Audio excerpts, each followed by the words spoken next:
ma famille s'est moquée de ma robe bon marché, puis le serveur a dit « Bienvenue, madame la propriétaire ». À la somptueuse fête de fiançailles de ma sœur Savannah, elle m'a montré du doigt et a ricané à son fiancé « Voici Luna, la chef ratée de la famille ». Puis elle s'est penchée, sifflant à mon oreille « Cette robe bon marché ? Est-ce que maman a dû te donner l'argent pour ça ?» Elle ne savait pas que la note pour toute cette fête était à ma charge. Je m'appelle Luna Vance, j'ai 29 ans, et à la somptueuse fête de fiançailles de ma sœur Savannah, elle m'a montré du doigt et a ricané à son fiancé « Voici Luna, la chef ratée de la famille ». Puis elle s'est penchée, sifflant à mon oreille « Cette robe bon marché ? Est-ce que maman a dû te donner l'argent pour ça ?» Elle ne savait pas que la note pour toute cette fête était à ma charge, mais cette révélation devrait attendre. D'abord, je devais survivre à la soirée. Alors que je me tenais sous l'auvent de l'Iciel, prenant une profonde inspiration pour me donner du courage tandis que mon cœur martelait contre mes côtes, l'odeur familière de lavande et de romarin provenant du petit jardin soigné près de l'entrée, un détail sur lequel j'avais insisté lors de la conception, ne fit pas grand-chose pour calmer mes nerfs. C'était mon territoire, ma création, mais ce soir, j'étais une intruse dans mon propre royaume. Je poussais les lourdes portes en chêne, leur poids un réconfort familier, et à l'intérieur, les douces notes d'un clair de lune thaïlandais s'échappaient d'un piano à queue. La lumière chaude et dorée des lustres en cristal baignait des tables drapées de lin blanc immaculé. C'était exactement comme je l'avais imaginé, une oasis d'élégance discrète au cœur de Los Angeles. Julian, mon loyal directeur, s'approcha dans son costume impeccable, ses yeux s'illuminant d'une chaleur et d'un respect sincère. Il ouvrit la bouche, le mot « chef » se formant déjà sur ses lèvres, mais un regard rapide et subtil de ma part l'arrêta. Il comprit immédiatement. Son masque professionnel se remit en place, son ton devenant formel, presque distant. Il dit, d'une voix parfaitement neutre, « La fête des Vance est par ici ». Il me conduisit au-delà du faible bourdonnement des dîners chics, leur conversation ponctuée par le tintement des verres. Il me guida jusqu'à la meilleure table de l'établissement, une cabine semi-privée avec une vue panoramique sur les lumières de la ville. Et ils étaient là, ma famille, assise comme des rois, jugeant déjà le monde depuis leur trône. Puis, mon père, Richard Vance, leva les yeux de son téléphone, un appareil qui semblait chirurgicalement attaché à sa main. Il offrit un signe de tête bref et méprisant avant que ses yeux ne retournent à l'écran lumineux, ma présence n'étant qu'une simple note de bas de page dans sa soirée de fusion et acquisition. Ma mère, Eleanor, m'offrit l'un de ses sourires impeccables, dignes des pages mondaines. C'était un chef-d'œuvre d'ingénierie cosmétique, mais ses yeux, froids et calculateurs, disaient la vérité. Ils me scrutèrent de la tête aux pieds, s'attardant une fraction de seconde sur ma simple robe noire, et le plus léger, presque imperceptible froncement de sourcils plissa son front. « Oh, Luna, ma chérie », roucoula-t-elle, sa voix une confiserie de condescendance douce et glaçante. « J'étais si inquiète que tu n'arrives pas à venir. » La circulation depuis ce coin de la ville a dû être épouvantable. Ce coin de la ville, mon petit appartement fonctionnel à Koreatown, a un monde de leur manoir de Beverly Hills. Mon frère, Carter, le prodige des fonds spéculatifs, ne prit même pas la peine de lever les yeux, son attention entièrement portée sur un graphique sur son propre appareil.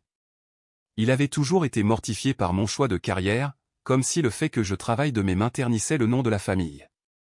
Et puis il y avait Savannah, la star de la soirée, radieuse dans une robe de créateur qui coûtait probablement plus que mon loyer d'1 an. Elle se leva et m'enveloppa dans une étreinte raide, avec des bises dans le vide. L'odeur écœurante de son Chanel numéro 5 était suffocante. Elle se recula, son sourire large et prédateur. « Contente que tu aies pu venir », s'exclama-t-elle, sa voix assez forte pour que son fiancé, Preston, entende clairement. « J'avais si peur que tu ne trouves pas un endroit décent pour te changer. » La pique atterrit, nette et précise, une annonce publique de ma supposée pauvreté. Je ne dis rien, une compétence que j'avais perfectionnée au cours d'une vie de ces petites coupures cruelles. Puis, Preston, un homme suffisant moulé dans un costume Tom Ford, me regarda avec la curiosité désinvolte que l'on pourrait accorder à un meuble étrange. « Savannah, ma chérie, tu ne m'as pas présenté ta sœur. » Savannah laissa échapper un rire cassant, un son dénué de toute joie réelle. « Oh, mon cœur, voici Luna, dit-elle, prolongeant la présentation pour un effet maximum, la chef ratée de la famille. » Elle prononça le mot « chef » comme si c'était quelque chose de dégoûtant, quelque chose que l'on trouve collé au fond de sa chaussure. Puis, se penchant tout près, elle baissa la voix jusqu'à un sifflement venimeux, son haleine une vague chaude de champagne contre mon oreille. Cette robe bon marché? Est-ce que maman a dû te donner l'argent pour ça? Ne t'inquiète pas, le frère de Preston paie l'addition ce soir, alors n'hésite pas à manger tout ce que tu veux. Je restais silencieuse. Je sentais mon cœur se serrer par une main invisible, la douleur familière de n'avoir aucune valeur à leurs yeux se propageant dans ma poitrine. Mais alors que je croisais mon propre reflet à la surface polie d'un verre à eau, je vis que la blessure dans mes yeux avait déjà commencé à se cristalliser. Elle se durcissait en quelque chose de froid, de tranchant, quelque chose comme de la glace. Un serveur, un de mes propres employés, plaça un menu relié en cuir devant moi. Je passai mes doigts sur le logo en relief de l'Iciel mon logo. Le poids de celui-ci dans mes mains était un contre-récit silencieux à leurs insultes. C'était réel. C'était à moi. Ils ne savent pas, pensais-je, un calme froid s'installant en moi. Ils ne savent pas que chaque plat qu'ils s'apprêtent à critiquer, chaque ingrédient qu'ils s'apprêtent à calomnier, porte un morceau de mon âme. Très bien. Que la pièce commence. Le verre frais et lourd de mon verre à vin semblait être une encre dans le présent, mais mon esprit avait déjà dérivé loin, de retour au manoir caverneux des Vance à Beverly Hills. C'était une maison, mais ce n'était jamais un foyer. C'était une collection de royaumes séparés et concurrents, chacun gouverné d'une main de fer. Le grand salon, une étendue stérile de marbre italien et d'art abstrait imposant, était la scène de ma mère. C'était un lieu de performance, où elle organisait ses thés de charité méticuleusement planifiés pour d'autres femmes avec trop de temps, trop d'argent et pas assez de but. Elle sirotait de l'Earl Grey dans des tasses en porcelaine et discutait de galas de collecte de fonds, leur rire résonnant dans le vide de l'espace au haut plafond. La bibliothèque, lambrissée d'un bois de cerisier sombre et imposant et sentant le vieux cuir et les cigares coûteux de mon père, était son domaine incontesté. C'était une forteresse de pouvoir, un lieu où il négociait des contrats immobiliers de plusieurs millions de dollars qui façonnaient l'horizon de Los Angeles. Sa voix, un grondement bas et autoritaire, était le seul son qui osait défier le silence de tombe de la pièce. Puis il y avait le salon de musique, un espace lumineux et ensoleillé qui abritait un piano à queue Steinway et son étincelant. Ce royaume appartenait exclusivement à Savannah. L'air y était toujours rempli du son de ses concertos méticuleusement pratiqués, impeccables, techniques et totalement dépourvus d'âme. Et mon monde était en bas, dans la cuisine. C'était un vaste espace de qualité professionnelle avec des comptoirs en acier inoxydable et une formidable cuisinière à 8 brûleurs, un endroit où aucun membre de ma famille n'entrait jamais. Pour eux, c'était le niveau de service, la salle des machines, un lieu de labeur, pas de loisirs sophistiqués. C'était le territoire du personnel engagé et, par conséquent, un lieu à ignorer, une source de honte tacite. Mais pour moi, c'était un sanctuaire. C'était le seul endroit dans tout ce manoir creux qui ressemblait à un foyer. C'était le royaume de Dolores, notre douce et bienveillante gouvernante venue du Mexique des années avant ma naissance. Mes souvenirs d'enfance n'étaient pas des voyages de ski à Aspen ou des étés langoureux dans les hantons comme ceux de Savannah, mes souvenirs étaient des instantanés sensoriels, capturés et préservés de cette cuisine du sous-sol, l'odeur chaude et épicée des biscuits au pain d'épi. Ceux de Dolores cuisant dans le four commercial, une odeur qui signifiait sécurité et confort, l'arôme vif et net de la coriandre et du citron vert frais alors qu'elle m'apprenait le secret du porc mijoté de sa mère, ses mains usées se déplaçant avec une grâce et un amour hérité. Son anglais doux et accentué était la bande sonore de ma jeunesse, une langue de réconfort sincère et de soins inconditionnels. Après une longue et épuisante journée dans une école privée où je me sentais comme une usurpatrice parmi les vrais pur sang, elle était la seule à me regarder dans les yeux et à demander « Rei, comment s'est passée ta journée, ma chère ?» Et elle était la seule qui voulait vraiment connaître la réponse. J'avais 14 ans lorsque j'ai goûté pour la première fois à la vérité pleine et amère de l'indifférence spectaculaire de ma famille. J'avais mis tout mon être dans une seule création, un gâteau mousseline à l'orange soleil de Californie. J'avais passé des semaines dans la bibliothèque, pas celle de mon père, mais la bibliothèque publique, à éplucher des livres de cuisine, à expérimenter les proportions, à ajuster les niveaux de sucre, et à veiller jusqu'aux petites heures du matin, mes doigts perpétuellement tachés de zeste d'orange. J'ai remporté la première place au concours de pâtisserie du comté de Los Angeles. Je me souviens de me tenir sur cette petite scène branlante dans la salle communautaire, le tissu bon marché et satiné du ruban bleu une marque d'honneur suprême contre ma poitrine, le trophée en plastique criard semblant être de l'or massif et lourd dans mes mains tremblantes. Mes yeux, grands d'espoir, balayaient la mer de parents fiers et rayonnants dans le public, cherchant désespérément, bêtement, un seul visage familier. Il n'était pas là. Plus tard, par une remarque désinvolte et fortuite de l'assistante de ma mère, j'ai appris que mes parents avaient été à une vente aux enchères d'art chez Sotheby's ce soir-là. Savannah avait un cours de dressage privé. Une vente aux enchères et un cheval. Voilà ce que valait pour eux ma victoire, ma passion, mon âme versée dans un gâteau. Mais quelqu'un est venu, Dolores. Son long service s'était terminé des heures auparavant, mais elle avait pris 2 bus de ville à travers la ville sous la pluie bruineuse et maussade juste pour être là. Elle m'a trouvé assise seule sur les gradins froids et durs, longtemps après la fin de la cérémonie et le vidage de la salle. Elle n'a pas dit grand-chose, elle n'en avait pas besoin. Elle m'a juste enveloppé dans son étreinte chaude et réconfortante, son vieux tablier usé sentant encore légèrement l'eau de javel et la cannelle douce. Dans sa main, elle tenait une seule rose parfaite, qu'elle avait furtivement coupée du jardin de roses primées et méticuleusement entretenu de ma mère. Cette nuit-là, j'ai pleuré dans ses bras, non pas de la tristesse d'être oublié, mais de la gratitude écrasante et bouleversante d'être vu. Je suis rentré à la maison et j'ai jeté le trophée au fond de mon placard. Pas un seul membre de ma famille ne m'a jamais posé de questions à ce sujet.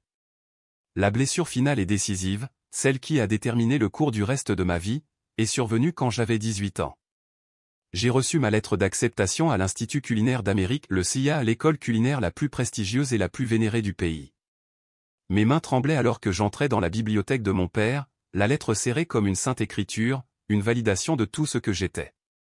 Richard Vance examinait une pile de plans, un gros cigare se consumant dans un cendrier en cristal à côté de lui. Il n'a pas levé les yeux alors que je commençais à expliquer, ma voix remplie d'un espoir si fragile qu'il semblait pouvoir se briser en 1 million de morceaux. Il m'a interrompu. Il a finalement levé la tête, et ses yeux étaient aussi froids et durs que le granit poli de son bureau. « Luna, dit-il, sa voix plate et absolument définitive, un Vance n'est pas un serveur.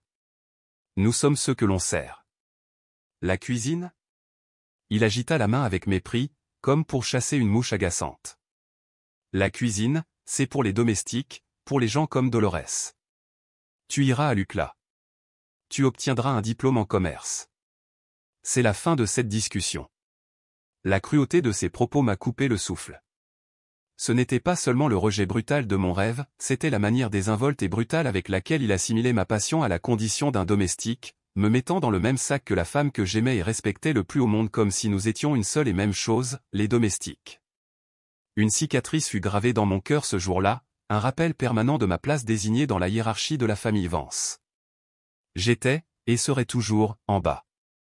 Je clignais des yeux, le souvenir douloureux se dissolvant, ses bords tranchants s'adoucissant alors que je me concentrais sur le présent.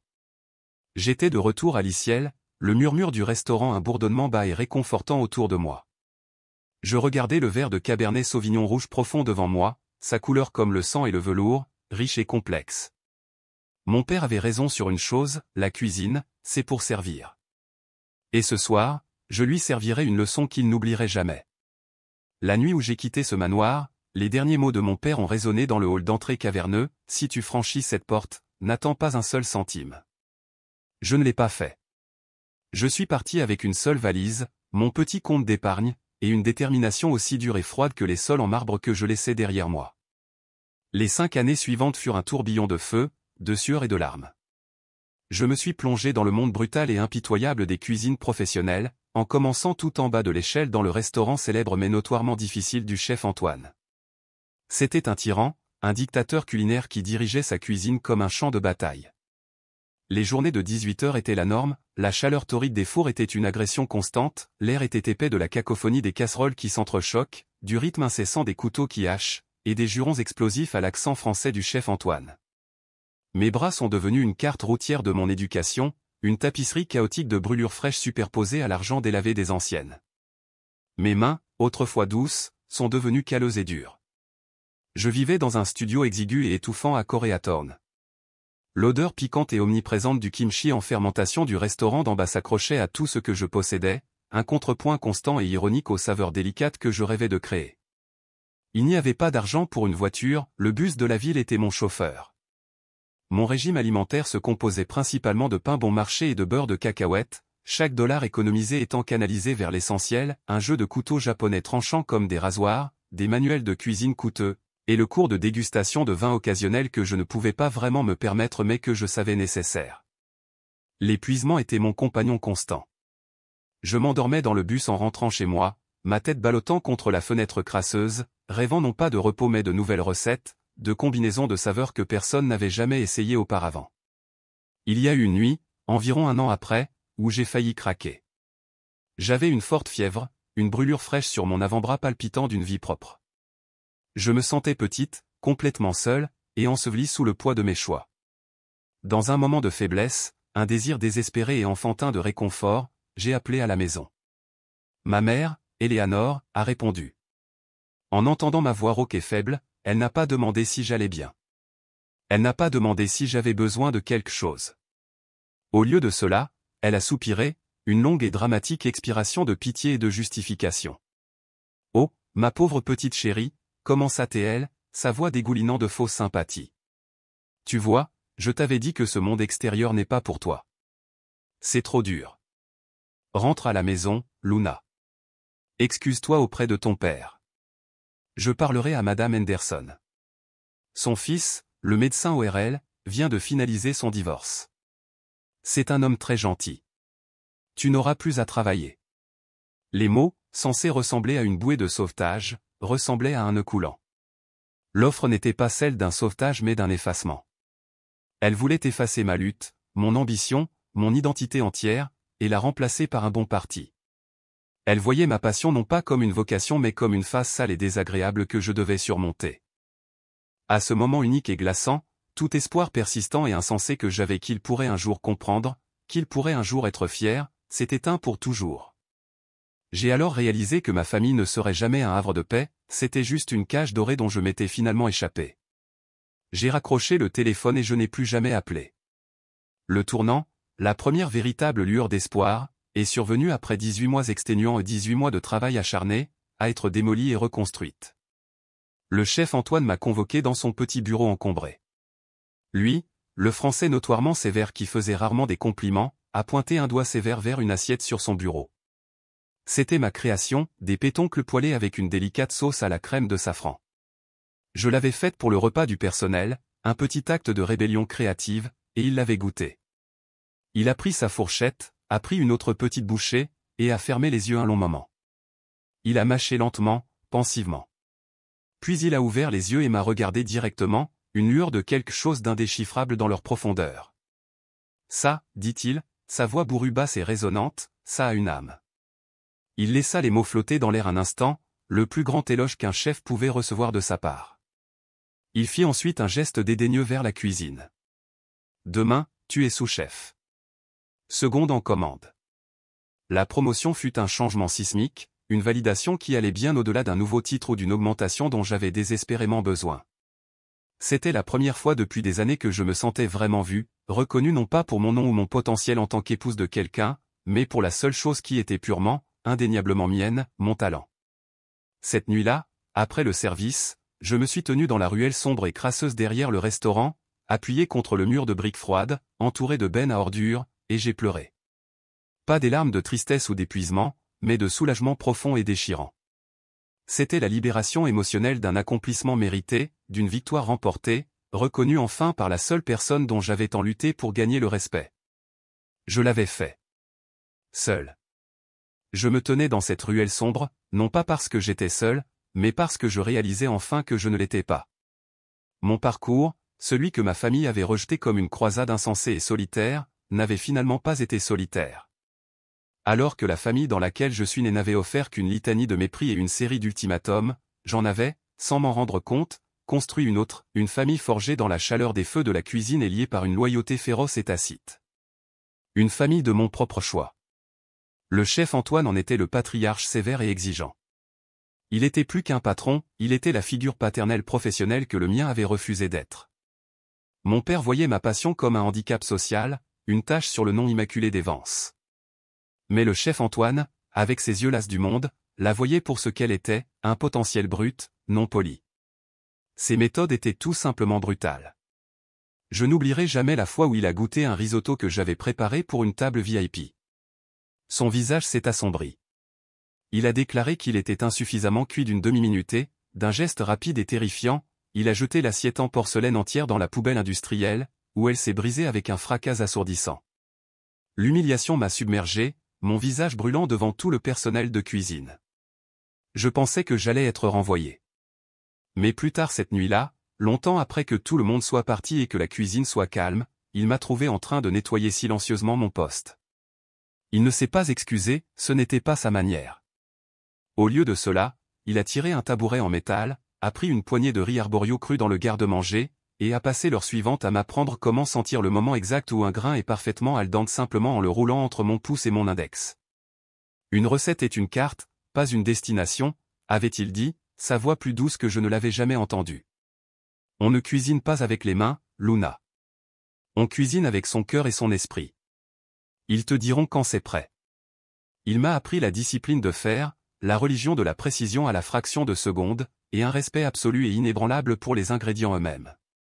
C'est lui qui, voyant mon talent commencer à dépasser les confins de sa cuisine, m'a prêté l'argent pour un cours avancé en gastronomie moléculaire.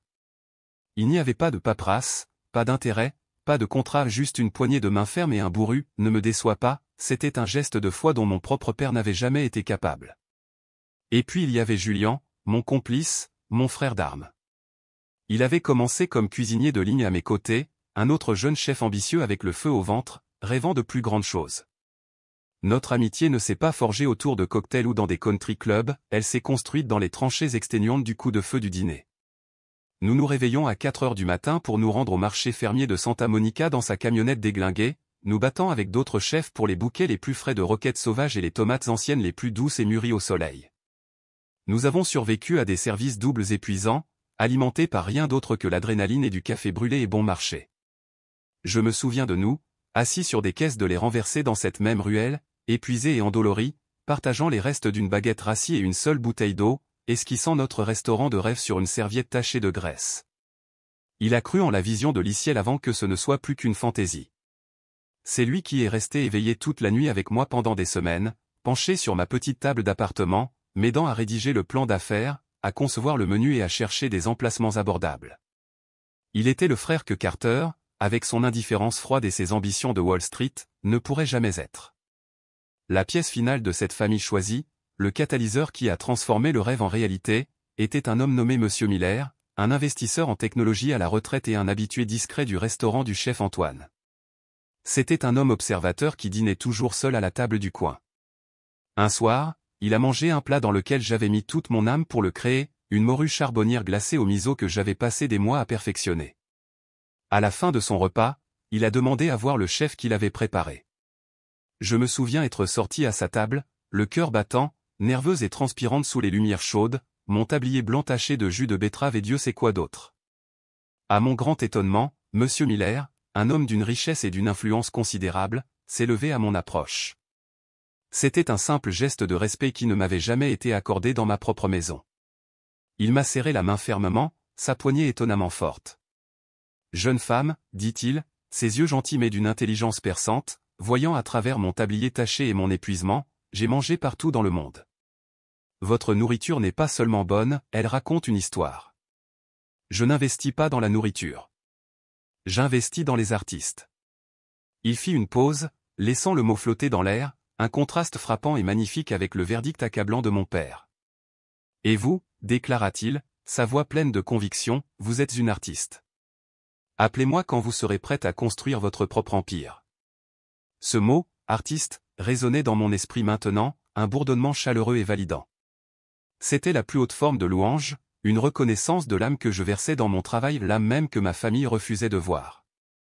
J'ai ressenti une vague de profonde gratitude pour ces hommes, l'enseignant exigeant, le frère loyal, le croyant perspicace qui m'avait vu quand ma propre famille avait choisi d'être aveugle. Puis le souvenir s'est estompé, et la réalité amère du présent est revenue brutalement. J'étais à ma table à Liciel, un lieu construit sur leur croyance inébranlable en moi. En face de moi, ma famille réelle regardait le premier plat que j'avais envoyé, un délicat tartare de pétoncle d'Hokkaido avec du caviar aux étras et une légère brume de yuzu. Ma sœur, Savannah, plissait le nez dans un dégoût théâtral. Ma mère secouait la tête avec un air de pitié poli et insupportable. Une artiste, pensais-je, un sourire amer touchant mes lèvres alors que je regardais leur performance fatiguée de dédain. Pour eux, je n'étais que la domestique. La pièce continua, et je devins une spectatrice silencieuse de ma propre exécution. Le premier plat arriva, porté avec la grâce silencieuse et exercée de mon personnel bien formé. C'était l'un des plats signatures de l'Iciel, un délicat tartare de pétoncle d'Hokkaido garni d'une perle scintillante de caviar aux étras, le tout reposant dans une piscine glacée de brume de yuzu parfumée. C'était un plat à la fois simple et incroyablement complexe, un équilibre de texture et de saveur que j'avais mis des mois à perfectionner. Savannah le piqua du bout de sa fourchette en argent comme s'il s'agissait d'une forme de vie étrange et potentiellement hostile. Elle plissa le nez, une parfaite performance de dégoût. « Oh, mon Dieu, c'est cru !» annonça-t-elle, sa voix portant à travers la table. « Luna, tu es toujours dans ces trucs bizarres ? Je ne pense vraiment pas que cela se marie bien avec du Dom Pérignon. » Ma mère, Éléanore, toujours le cœur de soutien, hocha la tête en signe d'accord. « Elle a raison, ma chérie. C'est un peu aventureux. Un cocktail de crevettes classiques aurait été tellement plus élégant, tu ne trouves pas ? Un cocktail de crevettes classiques. Le plat de base de tous les country clubs et salles de banquet d'hôtels sans âme en Amérique. Il n'avait aucune idée que le plat qu'il rejetait avait été loué par un critique du magazine Food et Wine comme une sublime symphonie de la mer. Je ne dis rien. Je pris simplement une lente et délibérée gorgée de mon eau, le liquide frais ne faisant rien pour éteindre le feu qui commençait à couver dans mes entrailles. Je les regardais pousser les délicats pétoncles dans leurs assiettes, intacts. Le plat principal suivit. C'était mon chef-d'œuvre, le plat qui avait attiré l'attention de Monsieur Miller, une morue charbonnière d'Alaska, cuite lentement pendant 48 heures jusqu'à ce qu'elle soit incroyablement tendre, servie avec un glaçage piquant au miso et à l'orange sanguine sur un lit de fines asperges blanches. La peau était croustillante à la perfection, un contrepoint crépitant à la chair beurrée et fondante en dessous. Preston, le fiancé, fit mine de découper sa portion. Il prit une bouchée, mâcha avec une expression exagérée et pensive, puis posa théâtralement sa fourchette et son couteau sur son assiette avec un léger cliquetis. Il regarda autour de la table, un air suffisant sur le visage, comme s'il avait découvert une faille fondamentale dans l'univers. « Excusez-moi » lança-t-il, claquant des doigts pour attirer l'attention d'un serveur. Le geste, si arrogant et méprisant, me fit serrer la mâchoire. Le serveur, un jeune homme nommé Ben, se précipita. « Il semble y avoir une erreur, » dit Preston à voix haute. « Ce poisson est insuffisamment cuit. Il est encore cru au milieu. S'il vous plaît, reprenez-le et demandez au chef de le cuire correctement. » Ben parut horrifié, ses yeux se dirigeant vers moi dans un appel silencieux et paniqué. Je lui fis un signe de tête presque imperceptible, mon visage un masque illisible. Il prit à contre-cœur l'assiette. Mon père, qui était resté silencieux jusqu'à présent, soupira finalement, le son lourd de déception. Il me regarda, non pas avec colère mais avec une sorte de pitié lasse qui était infiniment pire. « Luna, je ne comprends pas pourquoi tu dépenserais ton argent dans un endroit qui ne peut même pas cuire correctement un morceau de poisson. C'est du gaspillage. Du gaspillage. » Une vague de colère chaude et furieuse me traversa, si puissante qu'elle me fit presque tourner la tête. Je serrai la tige de mon verre de vin, mes jointures devenant blanches. J'avais travaillé 18 heures par jour pour ça. J'avais des cicatrices sur les bras pour ça. J'avais versé 5 ans de ma vie, mon âme même, pour apprendre à cuire ce morceau de poisson, correctement, et eux, dans leur ignorance béate et protégée, avaient tout rejeté d'un seul souffle. Je refoulai la colère, la compressant en un diamant dur et froid dans ma poitrine. Tout au long du repas, la conversation revenait sans cesse à un thème central, mon échec perçu. Les questions sur l'argent étaient incessantes, déguisées en préoccupations désinvoltes et aimantes. « Cet endroit doit être terriblement cher, Luna, » disait ma mère, les yeux grands ouverts d'une inquiétude feinte. Je parie que ce travail dans je ne sais quel bistrot où tu es ne couvre même pas une bouteille d'eau ici, intervint Carter, sa première et unique contribution à la conversation, sa voix teintée de la cruauté désinvolte de quelqu'un qui ne s'est jamais soucié d'une facture de sa vie. Savannah, bien sûr, porta les coups finaux. « Tu as dû dépenser toutes tes économies pour ça, n'est-ce pas, sœurette ?» demandait-elle, sa voix écœurante de douceur. « Ne t'inquiète pas, Preston pét part. C'est le moins que nous puissions faire. » Chaque question était une fléchette soigneusement visée, chaque remarque un nouveau tour de couteau. Ils renforçaient le récit qu'ils avaient écrit pour moi, Luna, la pauvre ratée qui lutte, le mouton noir, le cas de Charité essayant pathétiquement de se déguiser dans un monde auquel elle n'appartenait pas. Ils n'avaient aucune idée de ma réalité, aucun désir de la comprendre. Ils étaient heureux dans la petite boîte qu'ils avaient construite pour moi. Quand Ben revint avec le poisson, recuit, une assiette fraîche, identique et parfaitement cuite que j'avais demandé à la cuisine de préparer. Preston le renifla encore avec méfiance avant de daigner le manger. La tension à table était assez épaisse pour être coupée avec l'un de mes couteaux japonais. Je les avais observés. J'avais écouté. J'avais enduré. Et chaque mot condescendant, chaque regard méprisant, était comme un couteau émoussé mon âme. Il ne critiquait pas seulement la nourriture, il piétinait 5 ans de ma sueur, de mon sang, de mes larmes. Avez-vous déjà ressenti cela? Avez-vous déjà mis tout votre cœur et votre âme dans quelque chose, un projet, une œuvre d'art, un jardin, pour le voir rejeté ou ridiculisé avec désinvolture par les personnes même dont vous désiriez autrefois l'approbation? C'est une douleur pire que la haine. C'est la douleur écrasante du mépris absolu et total. À ce moment-là, je savais. Assez. Cette pièce avait besoin d'un acte final. Le dessert arriva, une dernière pièce de théâtre comestible. C'était une sphère parfaite de chocolat noir, scintillant sous les lumières douces. Le serveur commença à verser un filet de sauce caramel chaude sur le dessus, et la sphère fondit de manière spectaculaire, révélant un cœur de sorbet à la noix de coco et de framboises fraîches nichées à l'intérieur. C'était un moment de magie, de délice culinaire. Un moment que Savannah décida de gâcher. Elle ne le goûta même pas. Elle posa simplement sa fourchette avec un clic sec contre la porcelaine, et son visage se plissa. Les larmes vinrent sur commande, brillant dans ses yeux alors qu'elle se tournait vers Preston. Preston, je ne peux plus supporter ça, suffoqua-t-elle, sa voix épaisse d'un chagrin fabriqué. Nous avons tellement essayé d'avoir une soirée parfaite pour nous célébrer, et elle a tout gâché. Elle est juste venue ici pour nous mettre tous mal à l'aise. Elle est jalouse de mon bonheur. Toutes les têtes à table se tournèrent vers moi, un jury de 4 personnes rendant un verdict rapide et silencieux de culpabilité. Le visage de mon père était un nuage d'orage de fureur. Il frappa légèrement la table de sa main, juste assez pour faire sauter l'argenterie. Luna, gronda-t-il, sa voix basse et dangereuse. Regarde ce que tu as fait à ta sœur. Excuse-toi auprès d'elle. Maintenant.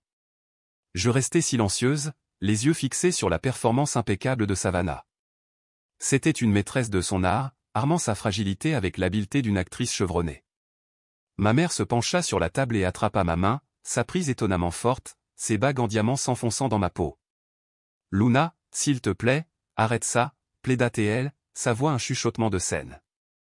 Je sais que la vie a été difficile pour toi, mais être jalouse de ta propre sœur est tout simplement inconvenant. Tu devrais être heureuse pour elle. Excuse-toi simplement auprès de Savannah et Preston, ma chérie.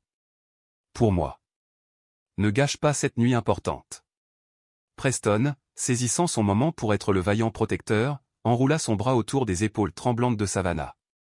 Il me regarda, son visage un masque de pitié condescendante. Oui, Luna, Savannah a raison. Si tu ne pouvais pas te permettre un endroit comme celui-ci, tu aurais dû le dire. Nous aurions pu aller quelque part de plus, approprié pour toi. Il n'y avait pas besoin de faire une scène comme ça juste pour attirer l'attention. Et c'était tout. La goutte finale, celle qui fait déborder le vase. Ces mots, appropriés pour toi, attirer l'attention, ne tombèrent pas avec une piqûre mais avec le fracas assourdissant d'une porte de prison qui se referme. Ils essayaient de m'enfermer à nouveau dans la petite boîte pathétique qu'ils avaient conçue pour moi des années auparavant, la boîte étiquetée, ratée. Un calme étrange et terrifiant m'envahit.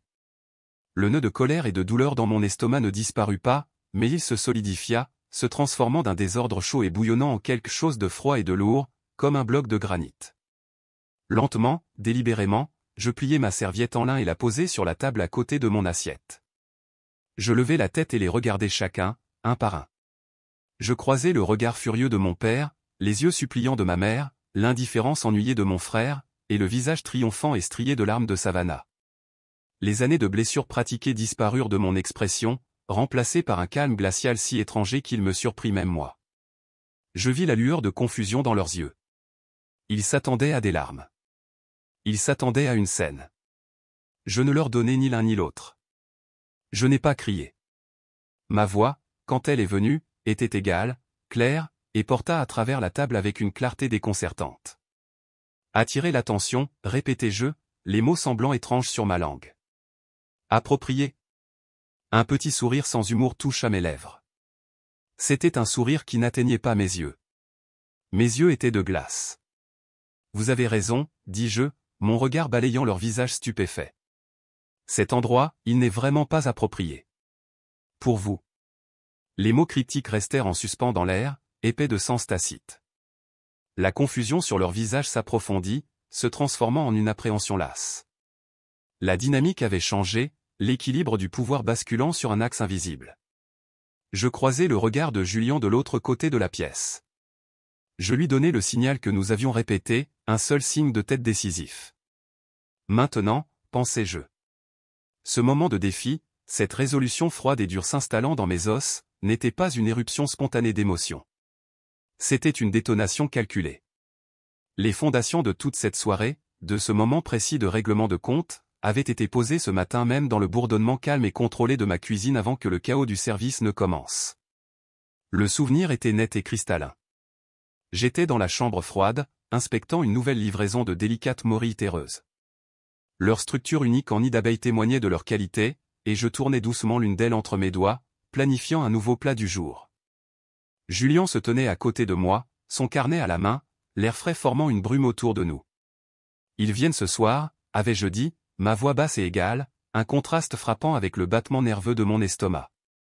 Quel est le scénario, chef, demanda Julien. Son expression était sérieuse, sa loyauté inébranlable. Il ne connaissait ma famille qu'à travers les histoires fragmentées et douloureuses que j'avais partagées au fil des ans lors des nettoyages tardifs. Il connaissait les fantômes que j'étais sur le point d'affronter. Le scénario, c'est que je ne suis personne, répondis-je, croisant son regard, mes propres yeux reflétant l'acier froid des étagères qui nous entouraient. Juste une invitée. Leur fille en difficulté.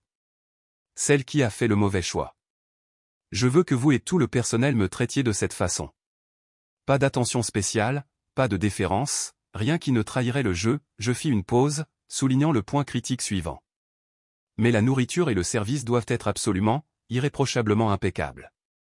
Tellement impeccables que leurs critiques inévitables deviennent absurdes.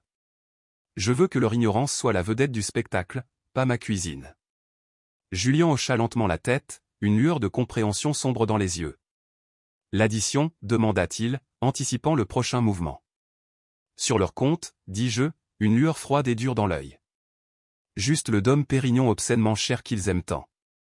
Laissez-les voir le total pour ça. Laissez-les penser qu'ils me font une faveur énorme, en couvrant gracieusement mon goût dispendieux pour l'alcool. Laissez-les se sentir magnanimes. Je pris une grande inspiration, l'air froid remplissant mes poumons. Et Julien, assurez-vous que la réservation de Monsieur Miller est à la table 12, celle avec une vue claire et dégagée sur notre table. Je veux qu'il ait une bonne place pour la performance.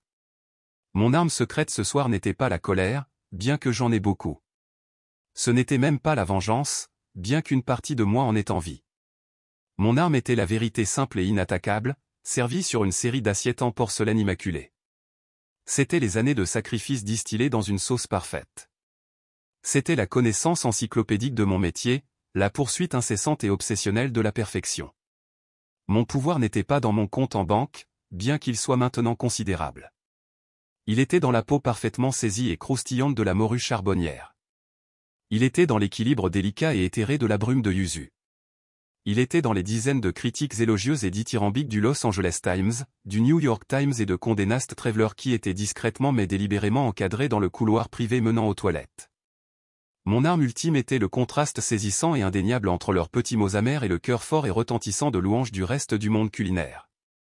Chaque petite insulte qu'ils lançaient, chaque critique ignorante, ne diminuait pas mon travail, elle ne servait qu'à illuminer brillamment leur propre manque de goût profond et délibéré.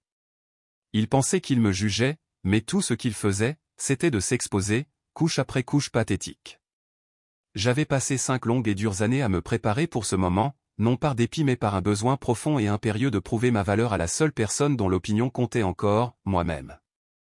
Je n'avais pas besoin de mentir. Je n'avais pas besoin d'embellir ou d'argumenter.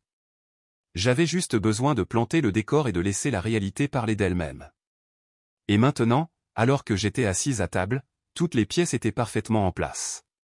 Le rideau se levait sur l'acte final et explosif. Mon seul signe de tête décisif à Julien fut le signal. Je le regardais se déplacer avec sa grâce professionnelle et exercer vers notre table. Dans sa main, il tenait un porte-addition élégant en cuir noir, l'instrument du règlement de compte. Il s'approcha directement de Preston, pas de moi, maintenant la mascarade soigneusement construite jusqu'à la toute fin. Mes yeux se posèrent une seconde sur la table 12.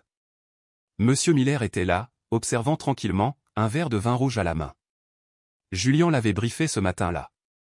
Il n'était pas là pour intervenir ou me sauver, il était là comme un témoin silencieux, un témoignage discret et puissant de la vérité de mon succès. Sa simple présence dans la pièce était une confirmation subtile mais puissante du monde que j'habitais maintenant, un monde que ma famille ne pouvait même pas commencer à comprendre. Chaque pièce sur l'échiquier était exactement là où je l'avais placé, le roi bien pensant, la reine manipulatrice, le chevalier arrogant, le faux complice. Tous, béatement piégés dans un jeu dont ils ne savaient même pas qu'ils jouaient. Et moi, le pion qu'ils avaient si négligemment sacrifié des années auparavant, j'avais minutieusement traversé l'échiquier et était devenu une reine. Julian présenta le porte-addition à Preston. L'air était épais d'une anticipation palpable que seul moi semblais ressentir. Ma famille se détendait maintenant, se prélassant dans la fausse lueur de leur victoire perçue sur mon humeur maussade et jalouse. Savannah chuchotait à ma mère, planifiant probablement le plan de table de son mariage, un monde où je serais assise à la table la plus éloignée et la plus insignifiante. Mon père parcourait déjà à nouveau ses emails, son devoir de parent pour la soirée accomplie. Preston prit l'addition, un air suffisant et propriétaire sur le visage. Il attrapa son portefeuille, ses mouvements ostentatoires et lents, prêt à accomplir le grand geste magnanime de payer l'addition. Il était prêt à sortir sa carte American Express Centurion noire brillante, le symbole ultime du statut qu'il désirait si désespérément. Il ouvrit le porte-addition en cuir. « Eh bien, voyons voir », murmura-t-il, sa voix dégoulinant de condescendance, assez fort pour que je l'entende. Preston fixa l'addition à l'intérieur de l'élégant porte-addition en cuir, son expression suffisante et satisfaite se transformant lentement en une confusion authentique. Son front se plissa en une ligne profonde. Il cligna des yeux, relisant la seule et élégante ligne de texte comme si les mots pouvaient se réarranger en quelque chose qui ait du sens pour lui. Finalement, il leva les yeux et fit un signe de la main méprisant à Julian, son irritation palpable. « Et » lança-t-il, sa voix vive et portant à travers le restaurant feutré. « Il y a une erreur ici. Une grosse. » Il tapa sur l'addition avec un doigt manucuré. « Ceci ne mentionne que le vin, le Dom Pérignon. Où est la note pour la nourriture? Pour notre dîner? On parle de milliers de dollars de nourriture ici. » Il regarda autour de la table, cherchant la validation de cette erreur flagrante de la part du restaurant, un grand seigneur signalant un défaut dans son fief. Julian, un pilier de calme professionnel, resta parfaitement immobile. « Il n'y a pas d'erreur, monsieur, dit-il, sa voix calme, claire et totalement professionnelle. Le dîner a été pris en charge. » Preston laissa échapper un rire court et dérisoire. Il fit un geste méprisant vers moi d'un mouvement du menton, sans même daigner me regarder. « Pris en charge? Par qui » ricana-t-il. « Certainement pas par elle. » L'air crépita. Le monde sembla ralentir. C'était le moment, le signal. Julian tourna légèrement son corps, un changement subtil mais sismique d'allégeance. Il dirigea toute son attention respectueuse vers moi pour la toute première fois de la soirée, ignorant les autres à table comme s'ils avaient cessé d'exister. « Mademoiselle Vance » dit-il, sa voix maintenant remplie de la chaleur et de la déférence qu'il avait diligemment réprimée toute la nuit, « Y a-t-il un problème que je puisse résoudre pour vous? Je vous le demande uniquement parce que votre réunion avec les investisseurs de Tokyo est prévue dans 15 minutes. » Le silence qui tomba sur la table fut absolu, un vide soudain et lourd qui aspira tout l'air de la pièce. Chaque bribe de bavardage ambiant, chaque tintement d'argenterie des tables voisines, chaque note lointaine du piano sembla cesser. Quatre paires d'yeux et les yeux de ma famille se tournèrent pour me fixer, grands d'une incrédulité collective et stupéfiante. Je pouvais presque entendre les rouages grincer dans leur tête, luttant pour traiter les nouvelles données impossibles, Mademoiselle Vance, investisseur. Tokyo. Les mots ne correspondaient pas au récit qu'ils avaient si soigneusement construit pour moi. C'était ma scène maintenant. Le projecteur était sur moi. Lentement, délibérément, je me levai. Mes mouvements étaient fluides et sans hâte. Je me penchai et lissai le devant de ma simple robe noire. La même robe que ma sœur avait qualifiée de bon marché il y a à peine une heure me semblait maintenant une armure, une déclaration de confiance tranquille. Dans le silence stupéfait de la pièce, elle ne paraissait plus simple, elle paraissait puissante dans son minimalisme élégant. Je laissai mon regard parcourir leurs visages figés et bouche bée, savourant leur choc partagé comme un vin fin et vieilli. C'était un millésime que j'avais attendu très longtemps de déguster. Bienvenue à l'Iciel, dis-je. Ma voix était calme, mais elle résonna dans le silence épais et expectant, chaque mot atterrissant avec le poids clair et final du marteau d'un juge. Je m'excuse pour le désagrément. J'aurais dû être plus franche dès le début. Et je fis une pause, laissant le suspense monter, les laissant se tortiller dans leur confusion jusqu'à ce que ce soit presque insupportable. Je croisai le regard de mon père. Pour la première fois, il ne regardait pas son téléphone. Il me regardait, son expression un mélange chaotique de choc et d'horreur naissante et déchirante. Je suis Luna Vance, déclarai-je, ma voix stable, forte et résonnant de l'autorité que j'avais méritée. Chef exécutive et unique propriétaire de ce restaurant. Le seul son qui suivit fut le fracas aigu et fracassant d'un verre de vin glissant des doigts sans force de ma mère et explosant sur le sol. Le vin rouge, le même millésime qu'ils avaient tant apprécié, saigna sur le marbre italien immaculé comme une blessure fraîche et accusatrice. Tu nous as menti, balbutia Eleanor, sa main volant vers sa poitrine, son visage un masque de choc pâle et théâtral. Oh non, répondis-je, ma voix aussi froide et nette qu'un éclat de glace. J'ai simplement retenu la vérité. J'ai mené une expérience. Je voulais voir, après 5 longues années, comment ma propre famille me traiterait en croyant que j'étais toujours une ratée. Et maintenant, dis-je, laissant mes yeux dériver sur chacun de leurs visages stupéfaits, une scientifique observant ces résultats, j'ai ma réponse. Je tournai toute mon attention vers ma sœur, qui me regardait comme si j'avais développé une seconde tête. Savannah, dis-je, ma voix dangereusement douce, traversant sa torpeur, tu as trouvé le tartare de pétoncle cru et bizarre. Le magazine Bon Appétit, dans son article du mois dernier, l'a qualifié de coup de génie. Tu as peut-être un diplôme de droit de Stanford, ma chérie, mais je crains que ton palais ne soit tragiquement et décevant sous-développé. Savannah tressaillit comme si je l'avais giflé physiquement, une légère rougeur montant à son cou. Puis je déplaçai mon regard sur Preston, qui semblait essayer d'avaler une pierre. Il n'était plus le mâle alpha suffisant, il n'était plus qu'un petit homme dans un costume cher, soudainement dépassé. Et vous, Preston, continuai-je, le coin de ma bouche se tordant en un sourire qui ne contenait aucune chaleur, seulement du triomphe, vous avez renvoyé ma morue charbonnière d'Alaska, prétendant qu'elle était insuffisamment cuite. C'est fascinant, car la semaine dernière, le chef Gordon Ramsay a tweeté à ses 10 millions d'abonnés qu'il prendrait l'avion pour Ella juste pour avoir ce même plat à nouveau. Je me penchai légèrement en avant, ma voix baissant jusqu'à un murmure conspirateur. Peut-être devrais-je lui envoyer vos notes sur la façon de le cuire correctement? Son visage passa du pâle à un rouge tacheté et mortifié. Il ouvrit la bouche, puis la referma, aucun son ne sortant. Je me redressai, ma colonne vertébrale une tige d'acier. Les années à me sentir petite et invisible en leur présence, à me rapetisser pour correspondre à leurs attentes, avaient disparu. Elles avaient été consumées par le feu purificateur de ce moment parfait. Je me sentais mesurer 3 mètres. Pendant si longtemps, leur opinion de moi avait été le soleil autour duquel tournait mon triste petit monde. J'avais aspiré à leur approbation, à une seule miette de validation de leur table. Maintenant, leur choc et leur embarras ne signifiaient rien de plus pour moi que les grains de poussière dansant dans la lumière du lustre. C'était une victoire creuse et vide à certains égards, mais c'était une victoire néanmoins. Le pouvoir qu'ils avaient eu sur moi pendant 29 longues années avait été un fantôme, un spectre dans mon propre esprit. Et j'avais finalement, heureusement, allumé les lumières. Mon frère, Carter, pour la première fois de la soirée, avait posé son téléphone. Sa bouche était légèrement entr'ouverte, son masque habituel de supériorité intellectuelle ennuyé complètement disparu, remplacé par un choc pur et sans mélange. Il me voyait enfin. Ils me voyaient tous enfin. Pas comme le mouton noir, pas comme la fille décevante, pas comme le cas de Charité, mais comme une force qu'ils avaient complètement et totalement sous-estimée. Un pouvoir qu'ils ne pouvaient pas contrôler. Alors que je regardais les débris de leur arrogance, les illusions brisées gisant autour d'eux comme le verre cassé au pied de ma mère, le silence s'étira, épais et suffocant. La pièce était terminée.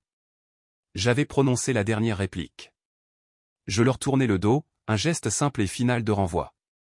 La réunion avec les investisseurs de Tokyo était réelle. Mon avenir m'attendait. Je n'avais plus de temps à perdre avec les fantômes de mon passé. Je fis un seul pas, prête à m'éloigner et à ne pas regarder en arrière. Luna, attends. La voix était celle de mon père. Elle était tendue, inhabituelle, totalement dépouillée de son autorité retentissante habituelle. Pour la première fois depuis aussi longtemps que je pouvais m'en souvenir, elle contenait une trace de quelque chose de réel, quelque chose qui sonnait, à mon grand étonnement, presque comme du désespoir. La voix de mon père, dépouillée de sa confiance retentissante habituelle, me stoppa net. « Luna, attends. » Je me tournai lentement, lui faisant face. Le patriarche furieux et méprisant avait disparu. À sa place se tenait un homme troublé, incertain, les yeux grands ouverts d'une confusion qu'il ne pouvait dissimuler. La dynamique du pouvoir avait été si complètement inversée qu'il semblait perdu, ne sachant pas quoi faire ensuite. « Luna, » recommença-t-il, butant sur les mots. « Nous devons parler de cette entreprise. C'est impressionnant. J'ai des relations. Je peux t'aider à t'étendre. Nous pouvons franchiser. » Je levai une main, un geste simple qui le fit taire instantanément. Je le regardai droit dans les yeux, et pour la première fois, il ne détourna pas le regard. « M'aider » demandai-je, ma voix dépourvue de colère, remplie seulement d'une clarté calme et triste. Il y a 5 ans, quand j'avais désespérément besoin d'aide, quand un seul mot d'encouragement de ta part aurait signifié le monde pour moi, qu'as-tu dit ? Je n'attendis pas de réponse.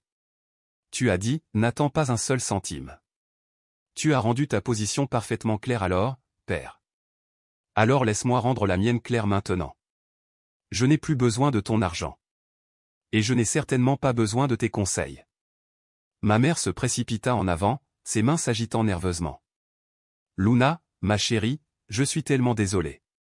Je n'avais aucune idée. Nous n'avions aucune idée. J'ai toujours été si fier de toi. Un rire sec et sans humour s'échappa de mes lèvres. Fier, questionnai-je, secouant lentement la tête. Soyons honnêtes, mère. Es-tu fier de mon succès, ou es-tu simplement soulagé que je ne sois plus la ratée que tu craignais tant? La fierté, c'est célébrer le parcours, pas seulement se présenter pour le défilé de la victoire. Les deux ne sont pas la même chose. Son visage se décomposa, la vérité de mes mots atteignant leur cible. C'était au tour de Preston. Il avait réussi à se ressaisir, affichant un sourire mielleux et apologétique. Il s'avança, tendant la main comme si nous étions des associés. Luna, je suis vraiment, profondément désolé. J'ai été complètement déplacé. Ton talent est tout simplement stupéfiant. Nous devrions parler. Je pense que mon cabinet pourrait vraiment t'aider. Je fixai sa main tendue jusqu'à ce qu'il la laisse tomber maladroitement. Laissez-moi vous épargner la peine, Preston, dis-je, ma voix tranchant son charabia sycophante. Vous n'êtes pas désolé de m'avoir insulté, vous êtes juste désolé d'avoir insulté quelqu'un qui s'est avéré utile. Il y a une différence. Je lui jetai un regard méprisant. Merci pour l'offre, mais en règle générale, je ne m'associe pas avec des gens qui ne peuvent pas faire la différence entre un poisson parfaitement cuit et un poisson cru. Cela dénote un certain manque de discernement. Et je me tournai enfin vers Savannah. Elle était toujours assise, la tête baissée, fixant ses mains sur ses genoux. Les larmes triomphantes avaient disparu, remplacées par ce qui ressemblait à une honte sincère. Elle ne voulait pas croiser mon regard. Toi, dis-je, et à ma propre surprise, ma voix s'adoucit légèrement. Le venin avait disparu, remplacé par une sorte de finalité lasse. Ne laisse jamais personne, ni papa, ni maman, ni lui, fis-je un geste vague vers Preston, ni personne définir ta valeur. Apprends ça maintenant, et tu en seras plus heureuse. La leçon de ce soir n'était pas seulement pour moi. Je l'ai regardé une dernière fois, ce quatuor étrange et brisé de personnes qui partageaient mon sang mais pas mon cœur. La colère s'était finalement dissipée, laissant derrière elle un vide vaste et silencieux. Ce n'était pas le triomphe que je ressentais, mais un profond sentiment de libération. Les lourdes chaînes de leurs attentes, de mon besoin désespéré de leur approbation, avaient finalement rouillé et étaient tombées. J'étais libre. Je n'ai pas construit cet endroit pour votre approbation, dis-je, m'adressant à eux tous et à la version plus jeune de moi-même qui avait pleuré dans une ruelle. Je n'ai rien fait de tout ça pour vous. Je l'ai fait parce que j'aime ça. Je l'ai fait parce que c'est qui je suis. Je regardai à nouveau Savannah. Je serai à ton mariage. Et si tu le souhaites, mon cadeau de mariage pour toi et Preston sera un dîner privé pour la famille ici à Liciel. Je vis une lueur d'espoir dans les yeux de ma mère, et je l'éteignis rapidement. Mais cette fois, ajoutai-je, ma voix ferme et claire, vous viendrez en tant que mes invités. Et vous viendrez avec respect. Sur ce, je me tournai et m'éloignai, les laissant assis dans les ruines de leur propre arrogance. Je ne regardais pas en arrière. Julien m'attendait près de la porte de la salle à manger privée, un petit sourire fier sur son visage. « Ils vous attendent, chef, dit-il doucement. » Je pris une profonde inspiration, chassant l'image de ma famille de mon esprit. Le poids avait disparu. L'air dans mes poumons semblait propre et nouveau. Un chapitre s'était refermé. Un nouveau commençait. 6 mois ont passé depuis cette nuit. Les répliques se sont depuis longtemps calmées, et une paix tranquille et constante a pris leur place. Je suis assise dans mon bureau à Liciel, un espace serein avec une grande fenêtre donnant sur le jardin d'herbes que j'ai planté moi-même. Le soleil de fin d'après-midi entre à flot, illuminant les grains de poussière dansant dans l'air. Sur mon bureau devant moi se trouve le manuscrit de mon premier livre de cuisine. Le titre sur la page de garde se lit « La cuisine de ma mère ». C'est un titre avec une double signification discrète qui n'est que pour moi. La « mère » du titre n'est pas Eleanor Vance, la femme qui m'a donné naissance mais ne m'a jamais connue. C'est Dolores, la femme qui m'a vraiment élevé, la mère spirituelle qui a nourri mon âme. Je tourne à la première page, la page de dédicace, et avec un stylo à encre noire, j'écris les mots que j'ai gardés dans mon cœur pendant des années.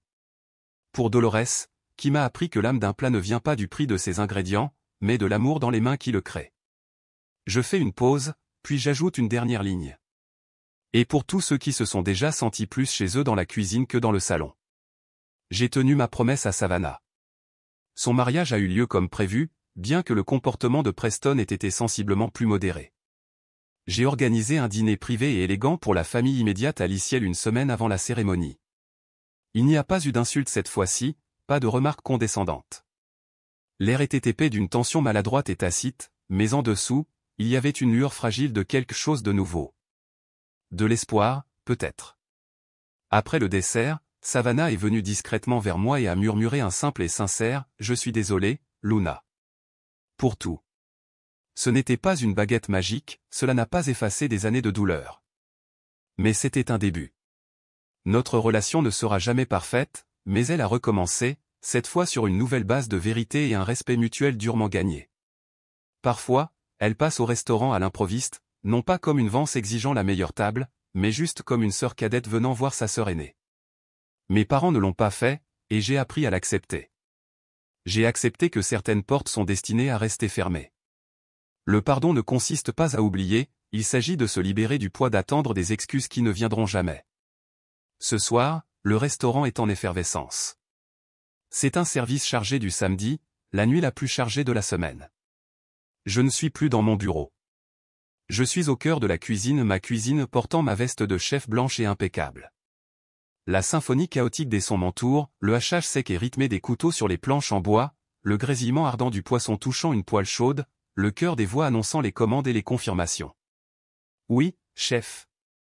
Commande prête. Envoie une morue, un risotto. Ce n'est pas du bruit pour moi. C'est la musique de ma vie. Je regarde les jeunes chefs passionnés sur la ligne, leurs visages rougis par la chaleur et la concentration, leurs mouvements un flou d'énergie concentrée. Je vois le même feu dans leurs yeux que celui qui brûlait dans les miens il y a toutes ces années. Je vois une jeune femme, pas plus âgée que moi quand j'ai commencé, dressant soigneusement un plat, le front plissé par une concentration intense. Je m'approche, je goûte une goutte de sa sauce et je suggère une toute petite pincée de sel en plus. Elle hoche la tête avec gratitude, un regard de respect dans les yeux.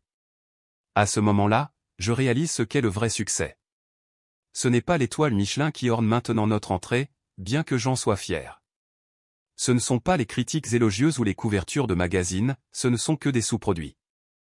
Le vrai succès, la victoire la plus profonde, a été le courage de choisir ma propre voie, de vivre une vie qui était authentiquement la mienne, même si cela signifiait abandonner tout ce que j'avais jamais connu. C'est la joie tranquille de trouver une famille dans les endroits les plus inattendus. C'est l'alchimie de transformer les cicatrices du passé non pas en amertume mais en une source de force et d'empathie, un puits d'où je peux créer de la beauté. Je me suis trouvé non pas quand le monde a finalement décidé de m'approuver, mais dans le long, solitaire et ardu voyage pour m'approuver moi-même.